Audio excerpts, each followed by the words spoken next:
Hello नमस्कार, आप सभी का स्वागत है एग्जाम हंटर के ऑफिशियल यूट्यूब चैनल पर। मैं उम्मीद करता हूं कि आप सभी ठीक होंगे। आज हमारा जो सेकंड चैप्टर चल रहा था, अध्याय 2 चल रहा था, उसका सेकंड पार्ट करेंगे। पहले पार्ट में हमने पूरा पाषाण के बारे में कुछ चीज़ें जानी थी, अलग अलग पत्थरों के औजारों के बारे में हमने पढ़ा था। पूरा पाषाण काल या जो मध्य पाषाण है या नव पाषाण काल है, ये जो युग के लोग थे उनके बारे में ही हम इस चैप्टर में जानने की कोशिश करते हैं, उनके द्वारा या उनके द्वारा बनाए गए पत्थरों के औजार।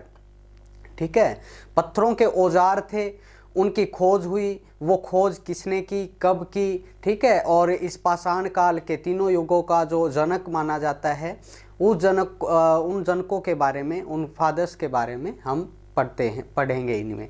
तो फर्स्ट पार्ट में भी हमने बहुत कुछ चीज़ें सीखी और ज़्यादातर इस युग के जो तीनों युगों के लोग थे पत्थरों का इस्तेमाल करते थे, पत्थरों से बनाए हुए औजारों से वो शिकार करते थे, ठीक है, जिसके ऊपर वो निर्भर थे।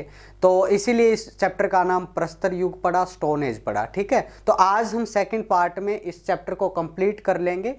अब सेकेंड पार्ट में हम पढ़ेंगे मध्य पाषाण के बारे में। मध्य पाषाण, मीसोलिथिक युग, आखेटक। आखेटक का मैंने आपको बताया था क्या होता है, इंग्लिश में हम बोलेंगे हंटर, ठीक है ना, हंटर, ठीक है, शिकारी, शिकार बोल लो, ठीक है, शिकार आखेटक का नाम होता है। तो किसी बच्चे को अगर आखेटक समझ में ना आए तो उसके लिए मैंने ये वर्ड बताए हैं। और पशुपालक, ठीक है, जो मध्य पाषाण के लोग थे पशुपालन करते थे। हालांकि हमें पूरा पाषाण काल में भी आपको याद होगा कि उत्तर प्रदेश के जो बेलन घाटी है वहाँ पे गौशाला के अवशेष मिले, यानी कि पशुओं के अवशेष मिले। उससे पता चलता है कि उस युग के लोग, उस काल के लोग, पूरा पाषाण काल के लोग पशुओं को भी पालते थे, यानी कि भेड़, बकरी, गाय, भैंस, इन पशुओं को, इन जानवरों को पालते थे, ठीक है। तो आखेटक शिकार भी करते थे और पालक भी थे। फिर पढ़ेंगे नवपाषाण के बारे में, जो इसका तीसरा भाग है। नवपाषाण, नियोलिथिक हम इसको बोलते हैं इंग्लिश में। जो ये युग था, ये खाद्य उत्पादक करता था, मतलब कृषि भी करता था, ऐसे हमें साक्ष्य प्राप्त होते हैं। तो चलिए आज इसी के बारे में हम पढ़ते हैं। उम्मीद करता हूं कि आप सभी साथ के साथ इस वीडियो को लाइक करते चलेंगे, शेयर करेंगे और इस चैनल को सब्सक्राइब अगर अभी तक आपने नहीं किया है तो अभी के अभी आप इस चैनल को सब्सक्राइब करें।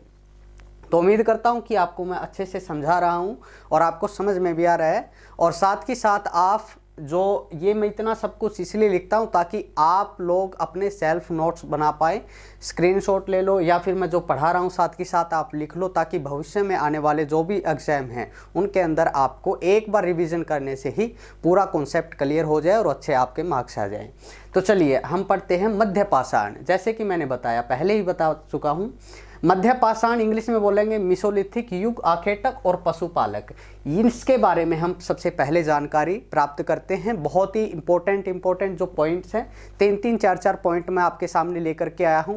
इनसे बाहर कुछ भी नहीं है। बाकी इसके बारे में जितनी भी जानकारी है आप जुटा सकते हो, बड़ी बड़ी मोटी बुक पढ़ सकते हो या फिर विकिपीडिया है, गूगल बाबा है, सब कुछ है। लेकिन मेरा मानना है, मेरा एक्सपीरियंस, अनुभव के अनुसार आप इतने सारे पॉइंट भी कर लोगे तो भी बहुत है। मध्य पाषाण के लोग, भारत में मध्य पाषाण काल के विषय में जानकारी सर्वप्रथम 1867 ईस्वी में। ये आंकड़े याद रखें भाई, ये फैक्चुअल डेट्स हैं, इनको ना हम बदल सकते ना ये आगे भी ऐसे ही पढ़ी जाएंगी।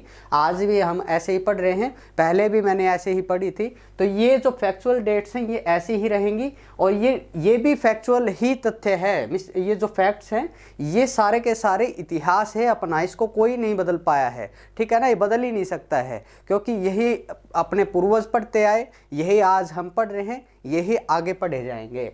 तो सबसे पहले 1867 एडी, ठीक है ना, ईस्वी में हुई, जब CL कार्लाइल ने विंध्य क्षेत्र कौन सा, जिसका जिक्र हमें हमारे राष्ट्रीय गान में मिलता है। तो अब इतना तो सभी को पता ही होगा, विंध्य क्षेत्र कहाँ है। लघु पाषाण उपकरण खोज निकाले थे किसने, ये नाम याद रखें, CL कार्लाइल, ठीक है ना। तो ये याद रखेंगे। आप सभी को पता है मध्य पाषाण, पूरा पाषाण हमने पढ़ लिया था। मध्य पाषाण कब शुरू होता है? मध्य पाषाण हिम युग के अंत में, ठीक है ना। हिम युग का जब अंत हो जाता है उसके पश्चात किसकी शुरुआत होती है? हमारे मध्य पाषाण की शुरुआत होती है। तो चलिए भाई सेकंड पार्ट में देखिए। मध्य पाषाण युग के लोग शिकार करके, ठीक है ना, मैं जैसे कि बताया आखेटक थे, शिकारी थे, वे शिकार करते थे और शिकार करके वो अपना पेट भरते थे। शिकार करके, मछली पकड़कर और खाद्य वस्तु बटोर कर, ठीक है ना, जो खाने पीने की चीजें हैं उनको कलेक्ट करके। तो मेरे ख्याल से आपको समझ में आ रहा है, बिल्कुल ही आसान लैंग्वेज में मैंने लिख रखा है। आगे चलकर वे पालन भी करने लगे थे। आगे चलकर वो पशुपालन भी करने लगे थे, शिकार भी करते थे, मछली भी पकड़ते थे, खाद्य संग्रहक भी थे, ठीक है ना, जो फूड कलेक्टर भी कह सकते हैं इंग्लिश में इसको। इसमें शुरू के 3 पेशे, ध्यान से देखिए, इसमें शुरू के 3 पेशे तो पूरा पाषाण युग से ही चले आ रहे थे, लेकिन अंतिम पेशा किसके संस्कृति से जुड़ गया?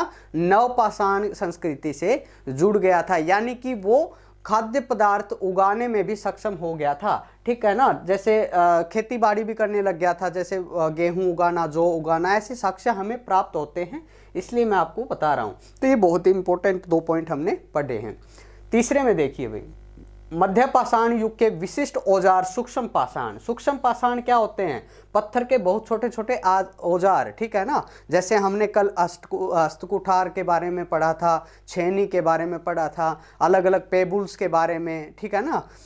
तो वो क्या कहलाते हैं? सूक्ष्म पाषाण कहलाता है, या पत्थर के बहुत छोटे औजार, माइक्रोलिथ्स, ठीक है ना। ये मध्य पाषाण काल स्थल, जैसे कहाँ कहाँ मिलते हैं ये छोटे जो सूक्ष्म पाषाण के जो औजार हैं या छोटे छोटे पत्थरों से बने हुए औजार हैं, उनके स्थलों के बारे में भी हम जिक्र करेंगे। बाकी मैं मोटा मोटा आपको बताता हूँ। राजस्थान, दक्षिण उत्तर प्रदेश, मध्य और पूर्वी भारत में काफ़ी मात्रा में ये मिलते हैं, ठीक है ना। और बाकी हमारे जैसे राजस्थान के बागोर स्थल है, एक बागोर नाम का स्थल है, उसका उत्खनन अभी हुआ है, ठीक है ना। तो ये थे भाई। आगे देखिए, उम्मीद करता हूँ कि आप सभी समझ रहे हैं। मध्य पाषाण कालीन स्थल, पूरा पाषाण कालीन स्थलों के बारे में हमने पहले ही पढ़ चुके हैं। आप देखिए मध्य पाषाण काल के जो स्थल हैं जहाँ पे हमें इनके बनाए गए औजार, पत्थरों के औजार हमें प्राप्त होते हैं या उनकी बस्तियों के अवशेष हमें मिलते हैं, वो स्थल कौन कौन से हैं? तो ये 9 स्थल हैं भाई जो आपको याद रखने हैं। सबसे पहले बागोर, जिसकी अभी फिलहाल में भली भांति ही आप मतलब उत्खनन हुआ है, यानी कि खुदाई हुई है। ये कहाँ पे है? बागोर राजस्थान में है भाई, सभी याद रखेंगे कहाँ पे है? राजस्थान में है। लखनाज गुजरात में है। सराय नहर राय उत्तर प्रदेश में है। महदहा उत्तर प्रदेश में है। और नेक्स्ट जो हमारा 5वां है वीर भानपुर पश्चिम बंगाल में है।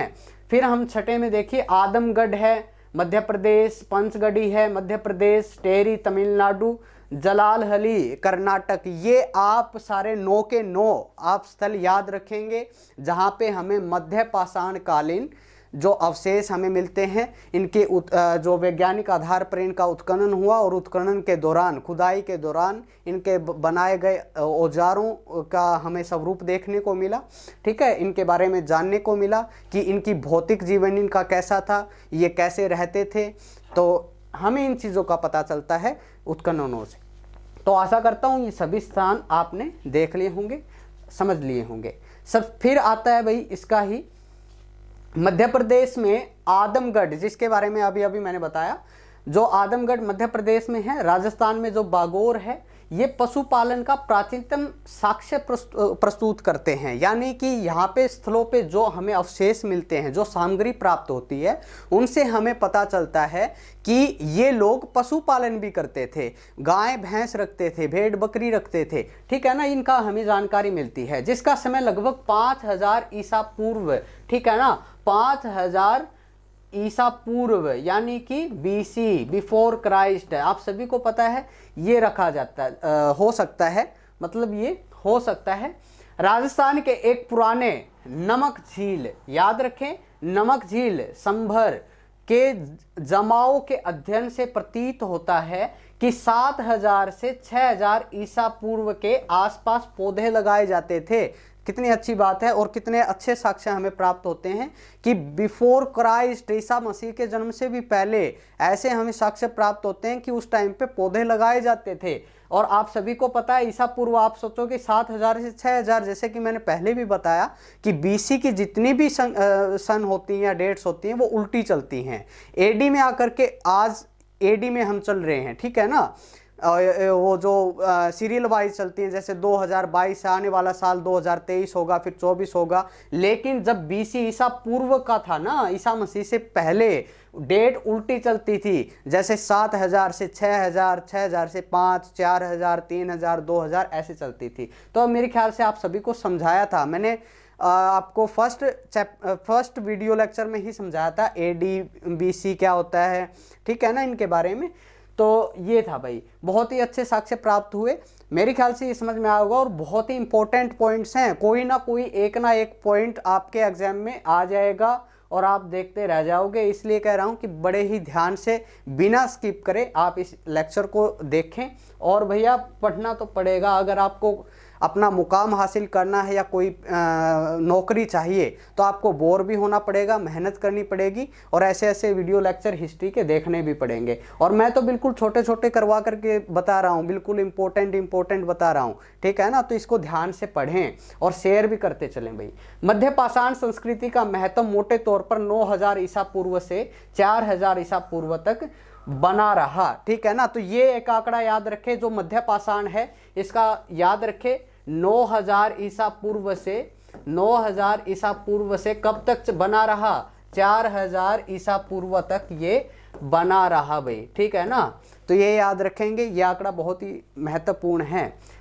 आगे हम बात करते हैं नवपाषाण की, हमारे लास्ट भाग की, ठीक है ना। इसके बाद हमारा ये चैप्टर खत्म हो जाएगा, ये जो प्रस्तर युग है वो हमारा खत्म हो जाएगा। नवपाषाण जो जिसको हम इंग्लिश में क्या बोलते हैं, नियोलिथिक बोलते हैं। क्या बोलते हैं, नियोलिथिक बोलते हैं, नवपाषाण है। इस नवपाषाण युग जो खाद्य उत्पादक था, ठीक है ना, जैसे आज हम हैं, ठीक है ना, किसान थे लगभग।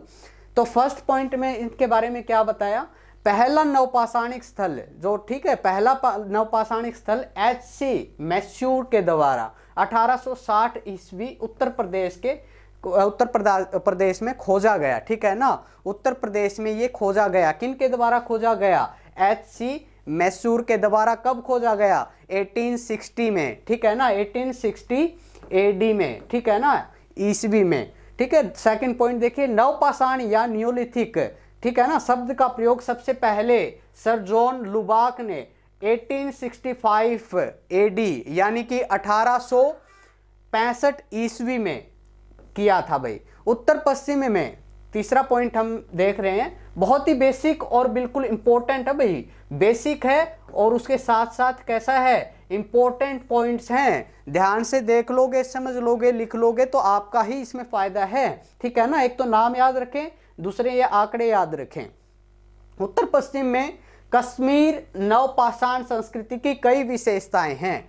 जैसे कश्मीर का क्या है कि ब्रुज होम आपने सुना होगा। ब्रुज होम क्या है, ब्रुज होम का अर्थ है ब्रुज वृक्ष का क्षेत्र, ठीक है ना। और ब्रुज वृक्ष का क्षेत्र कहाँ है, हमारे श्रीनगर, ठीक है ना, जम्मू श्रीनगर, ये एरिया हमारा ब्रुज होम कहलाता है भाई, ठीक है ना, ब्रुज होम कहलाता है। और सबसे रोचक बात तो इनकी ये है कि जो वहाँ के लोग हैं वो ऐसे औजार रुखे मृद भांड यूज करते थे, ठीक है ना, उखड़े सुखड़े मतलब अनपॉलिश्ड, मतलब मृद भांड मतलब बर्तन, मिट्टी के बर्तन इस्तेमाल करते थे। और सबसे आश्चर्यजनक बात मेरे को ये लगती है इसके अंदर कि ये लोग अपने जैसे जो पालतू कुत्ते को पालतू बनाते थे, जैसे हम अपने पेट्स रखते हैं, आज के दिन भी हम कुत्ते पालते हैं, लेकिन उस टाइम वो कुत्ते पालते थे। लेकिन जब उस कुत्ते का मालिक मर जाता था तो उस मालिक के शव के साथ ही उस कुत्ते को दफना दिया जाता था। कितनी रोचक बातें हैं, ठीक है। और बहुत ही अजीब सी लगती है मेरे को कि भाई उसके मालिक के साथ कुत्ते को क्यों दफनाया गया, लेकिन उसको छोड़ करके ब्रुज होम को छोड़ करके ऐसा हमें किसी भी अन्य क्षेत्र में, भारत के किसी भी क्षेत्र में शायद ये प्रथा नहीं थी कि कुत्ते को, पालतू कुत्ते को उसके मालिक के शव के साथ उसके कब्र में गाड़ दिया जाता हो। ऐसा शायद किसी भी क्षेत्र में नहीं है, लेकिन यहाँ के लोग ऐसा करते थे। दूसरी फोर्थ पॉइंट देखिए भाई, चिरांद। चिरांद कहाँ है? बिहार में है, ठीक है ना। कहाँ है चिरांद? बिहार में है भाई। ये मेरे ख्याल से तीसरा मैंने कंप्लीट नहीं करवाया, सॉरी। कश्मीर नवपाषाण संस्कृति की कई विशेषताएं हैं, जैसे गर्तावास, गड्ढागर, ठीक है ना, मृदभांड की विविधता, ठीक है ना, पत्थर तथा हड्डी के तरह तरह के औजार का प्रयोग तथा सूक्ष्म पाषाण का पूरा अभाव। सूक्ष्म पाषाण के बारे में जैसे मैंने आपको बताया, छोटे पत्थरों के औजार, ठीक है ना, जिसको हम सूक्ष्म पाषाण भी बोलते हैं। सूक्ष्म पाषाण का पूरा अभाव, इसका एक महत्वपूर्ण स्थल है भाई ब्रुजहोम, जिसके बारे में अभी बताया। ब्रुजहोम का अर्थ है, ब्रुजहोम का क्या अर्थ है? ब्रुज वृक्ष, ठीक है ना, ब्रुज वृक्ष क्या अर्थ है? ब्रुज वृक्ष का क्षेत्र कहाँ है? कहाँ पे है ये? श्रीनगर में। श्रीनगर में कहाँ पे है? श्रीनगर में है। और इसकी जो विशेषता या कुछ बातें थी वो मैंने आपको बताया कि कैसे कैसे कुत्तों को उसके मालिक के शव के साथ कब्र में गाड़ दिया जाता था, जिसका अर्थ होता है ब्रिज वृक्ष का स्थान कहाँ है? श्रीनगर में है। मेरे ख्याल से आपको ये समझ में आ गया होगा। तो फोर्थ पॉइंट देखिए भाई, चिरांद जो बिहार में है, यहाँ पे हमें हड्डियों के उपकरण पाए जाते हैं। किसके उपकरण पाए जाते हैं? हड्डियों के उपकरण पाए जाते हैं। कहाँ पे पाए जाते हैं? चिरांद बिहार में है। जो ये सभी नवपाषाण की बातें मैं आपको बता रहा हूँ, ठीक है ना, जो 3 तरह के थे। पूरा पाषाण हमने फर्स्ट पार्ट में किया, अभी सेकंड में मध्य पाषाण के बारे में हमने पढ़ा, और अभी नवपाषाण जो लास्ट है, जो मुख्य रूप से हिरण के सींगों के हैं, ठीक है ना, हिरण के सींगों के हमें अवशेष मिलते हैं। मृदभांड का प्राचीनतम साक्ष्य चौपानीय मांडो से प्राप्त हुआ है। कर्नाटक में साननकल्लू, मैं एक बार इसको साफ कर लेता हूं भाई, ठीक है, इसको साफ कर लेता हूं इसको।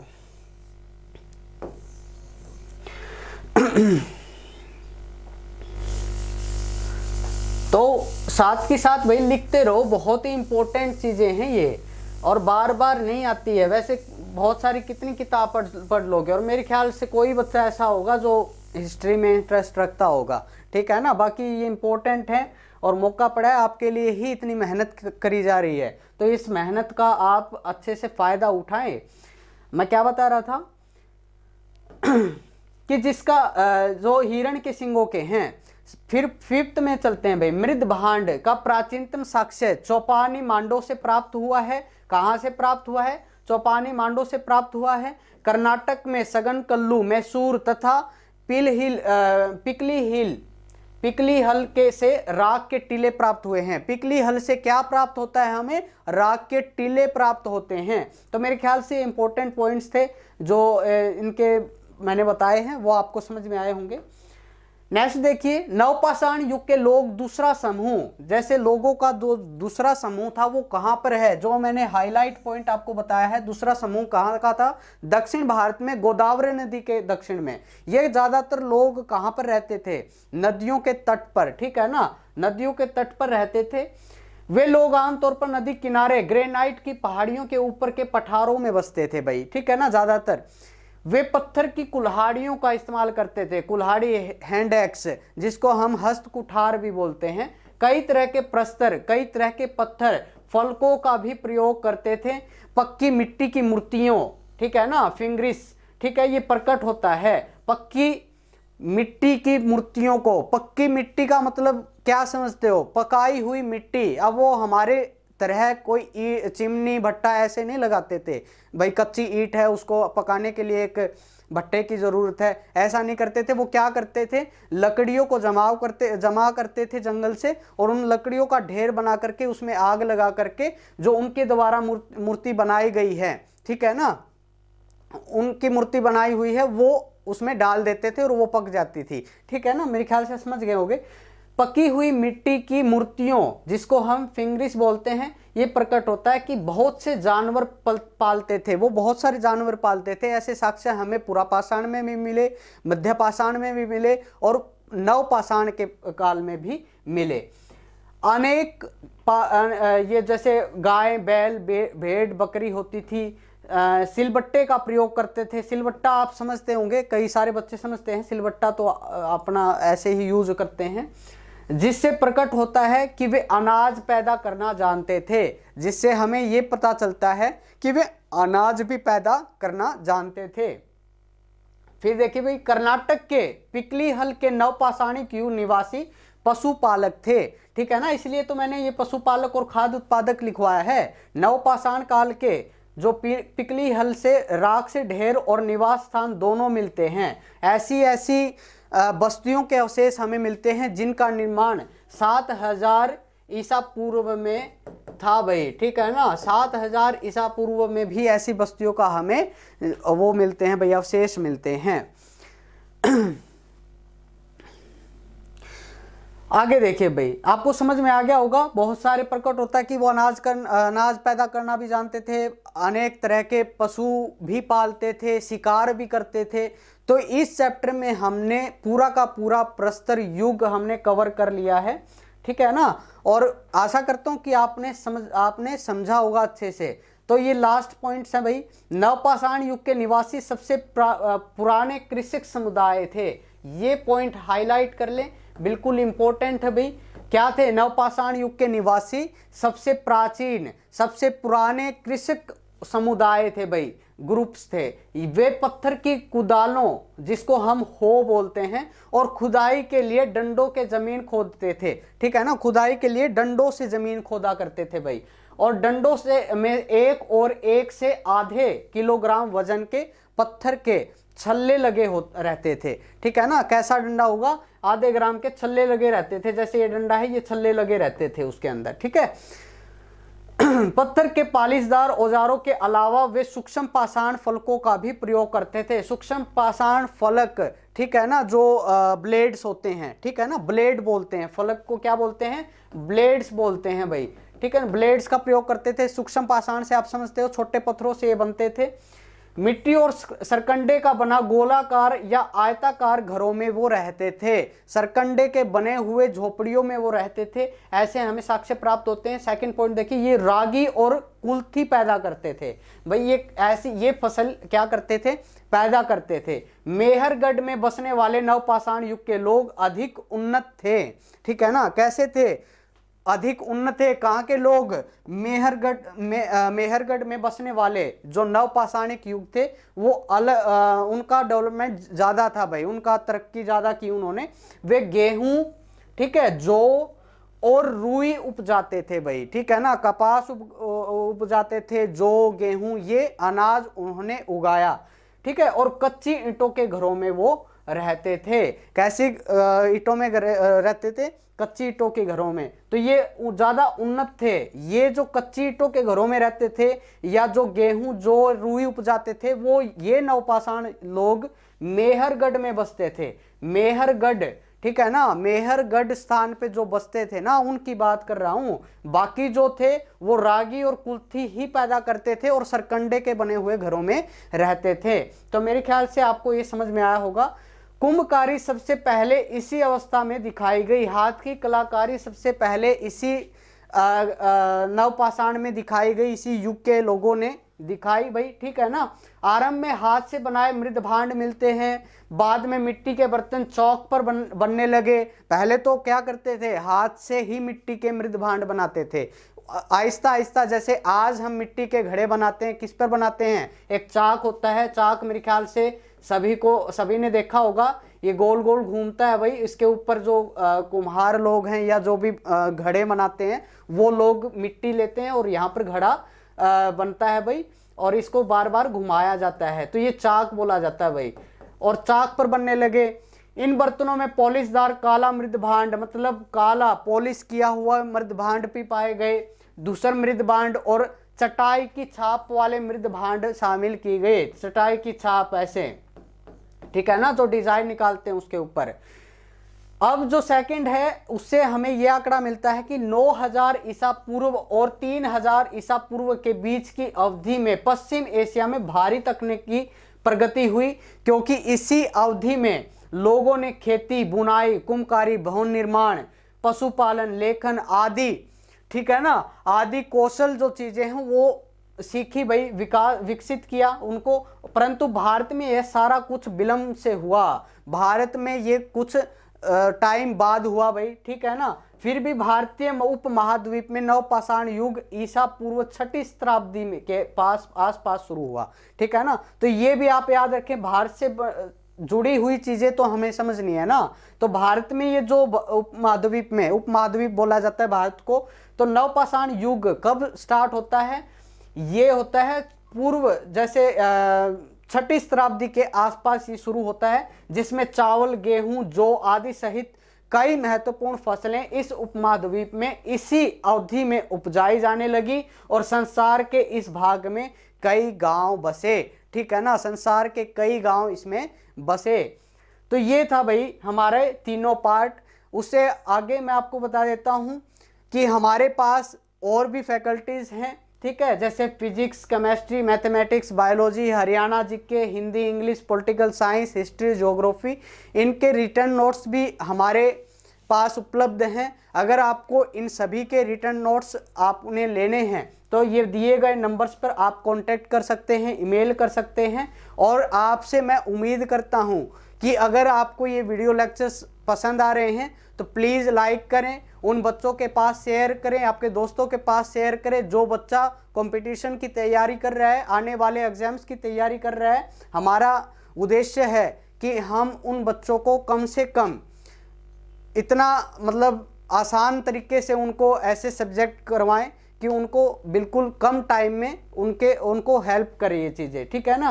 बाकी ये सभी ध्यान रखें, शेयर करें, लाइक करना मत भूलिए।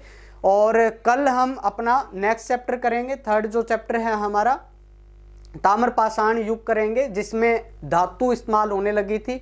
बहुत ही बढ़िया चैप्टर है, ऐसे ही जुड़े रहें। आई होप आप सभी को समझ में आ गया होगा। आपने अगर पूरी वीडियो देखी है तो आपका दिल से धन्यवाद, और मिलते हैं नेक्स्ट चैप्टर के साथ नेक्स्ट वीडियो में। Thank you.